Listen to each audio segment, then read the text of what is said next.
Colombia, un territorio donde la violencia no ha sido un hecho aislado, sino una condición que atraviesa generaciones.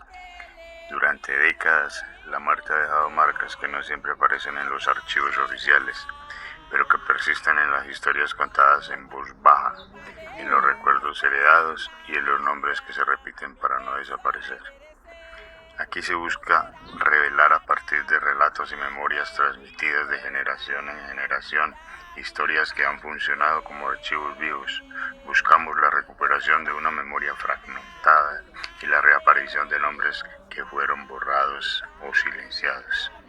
No busca explicar la violencia ni representarla de forma explícita. Este video aborda temas de violencia, muerte y trauma vinculados al conflicto armado en Colombia. Las imágenes y sonidos que aparecen pueden ser sensibles para alguna persona. A continuación, verán nuestra historia. Lo mataron sin piedad. La violencia en Colombia hoy por hoy es difícil comprenderla como una violencia política, aunque sin lugar a dudas hay razones políticas, motivaciones políticas, causas políticas. Pero en general, como toda violencia, yo creo que se genera en un contexto de marcada desigualdad y pobreza, pero en un escenario donde hay amplios recursos. Ha sido denominado por los historiadores como la violencia al periodo comprendido entre 1947 y 1957, en el cual hubo un cruel enfrentamiento entre los partidos políticos conservador y liberal y otras fuerzas políticas de orientación comunista tras el asesinato de Jorge Eliezer Gaitán. Si bien la confrontación entre partidos apeló la forma constante al enfrentamiento, este periodo se caracterizó no solo por su crueldad, hubo cerca de 180.000 muertos, sino también por sus dramáticos impactos sociales, económicos y políticos. Soy colombiana, sí, nacida en un país violento, pero que busca y construye la paz. La violencia bipartidista, es decir, entre liberales y conservadores, la creación de escuadrones de la muerte, marcada por sevicia, asesinatos, masacres, amenazas, torturas, violaciones sexuales, desapariciones, robos, destrucción de propiedades. Eso es una especie de relato que les voy a hacer después del Bogotazo, en el 48, 9 de abril, cuando mataron a Gaitán. Después de eso se expandió para los pueblos, acabaron con Bogotá y se expandió para los pueblos. Cuentan los ancestros, los viejos, no importaba quién fuera, con tal de que fuera liberal o godo, entre ellos se mataban. Existía una gente que le llamaban los pájaros y eran los que hacían limpieza y mataban a los liberales y entre ellos se mataban. En esa época los muertos no cabían de tantos que había, cuenta que los bajaban en volquetas y los descargaban como descargando material de construcción. La gente se tenía que esconder y se tenía que aislar si era conservador o si estaba en una zona donde había muchos liberales. Los mataban delante de la familia, los niños, lo que fuera. Me considero víctima de la violencia política porque tuve que presenciar cómo una persona indolente asesinaba a mi padre porque no compartía sus creencias ideológicas y por pensar diferente en un pueblo pequeño. Yo tenía como 2 añitos cuando en el tiempo de la violencia mataron a mi papá. Había muchas muertes, me contaban que la galería no era así cerrada y no eran puros toldos. Bajaban los muertos de por allá del cañón de Aures y los tiraban encima de esas mesas. Pues mi abuela tendía a contarnos historias sobre su vida en el pasado. No solo contaba historias como la mayoría de los abuelos sobre seres mitológicos o zonas mágicas, sino que también nos enfrentábamos a la realidad de que los abuelos vivieron cosas muy fuertes en el pasado. Entonces, cuando nos contaba las historias de nuestro abuelo, nos contaba historias bastante fuertes sobre cómo una vez fue amenazado con un revólver por el simple hecho de tener un pensamiento político distinto, o como ella una vez se asustó porque frente a la casa mataron a un liberal, que era el pensamiento político, y mi abuela pues se puso a llorar y dejaron el muerto ahí tirado frente a la casa de ella, en el campo, claro.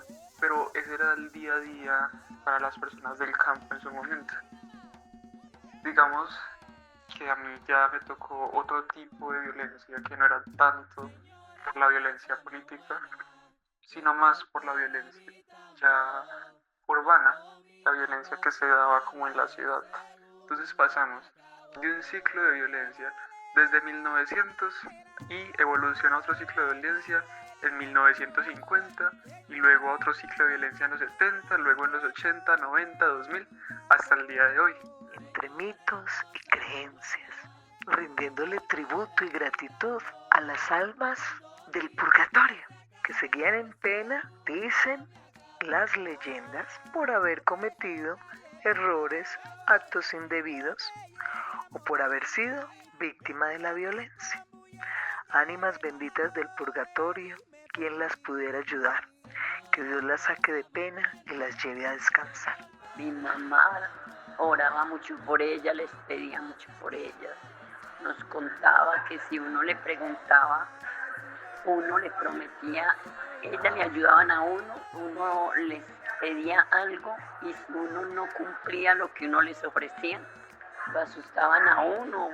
Yo siempre dejo el agua bendita en la entrada de la puerta, porque las ánimas del purgatorio son las que cuidan las casas. Es una creencia que nosotros tenemos, cuidan el portón, que nos proteja de todo mal y peligro. Las ánimas de mi papá, mi mamá, que están en el aire cuidándonos. Entonces, esa es la creencia que yo tengo.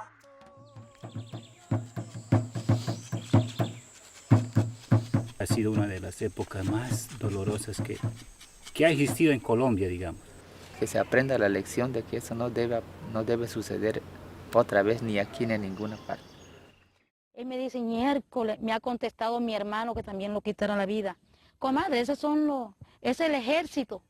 Porque usted vio anoche el avión fantasma que pasó y ese es que nos están protegiendo. Del mañana que me espera, el guerrero cabalgando entre las nubes me ha enseñado que estos prismas terrenales no son nada comparado con mi pueblo.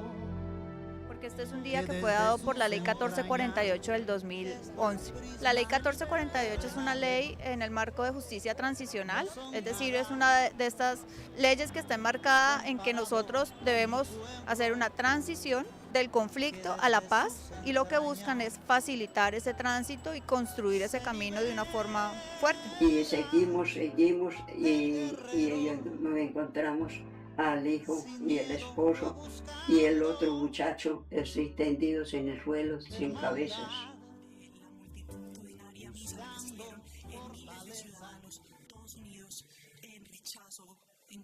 Rechazando el terrorismo y estos actos de violencia que tanto están afectando al país.